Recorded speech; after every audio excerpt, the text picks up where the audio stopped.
এই ভিডিওতে আমি আপনাদেরকে জাস্ট 3টে এক্সারসাইজ দেখাচ্ছি। দেখুন, গ্যাসের প্রবলেম এখন প্রায় প্রত্যেকেরই কিন্তু কম বেশি হয়ে থাকে।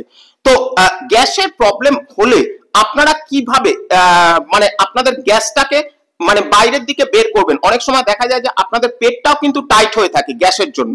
তো তখন আপনারা জাস্ট এই 3টে এক্সারসাইজ অবশ্যই করুন, দেখুন আপনাদের গ্যাস খুব সহজেই কিন্তু বাইরে পাস হয়ে যাবে। তো চলুন দেখিয়ে দিচ্ছি। তো প্রথম যে এক্সারসাইজটা, জাস্ট আপনারা যে কোনো একটা পাকে ঠিক এই রকম করবেন। দেখুন, পেটের উপরে, পেটের সাইডটাতে ঠিক এইভাবে চাপ দেবেন। যাদের হাঁটুতে প্রবলেম রয়েছে তারা থাইয়ের নিচটাতে এইভাবে আপনারা ধরবেন, ধরে এইভাবে থাইটাকে দিয়ে এইভাবে চাপ দেবেন। এটা এই প্রথমে একটা পায়ে করবেন, তারপরে অপোজিট পায়ে সেম পদ্ধতি ঠিক এইভাবে আপনারা অবলম্বন করবেন। ওকে, এবারে 2 নাম্বার এক্সারসাইজ, জাস্ট এইখানটায় আপনারা ধরবেন, এইভাবে পেটের উপরে চাপ দেবেন। যদি আপনাদের হাঁটুতে প্রবলেম থেকে থাকে, পায়ের মানে হাঁটুর নিচটাতে এইভাবে ধরে এইভাবে চাপ দেবেন। ওকে, এবারে লাস্ট যে পদ্ধতি, জাস্ট কনুইয়ের উপরে এইভাবে আপনারা ঠিক এই পজিশনটাকে নেবেন এবং আমার বাটকের সাইডটা খেয়াল করুন, ঠিক এইরকম ভাবে আপনারা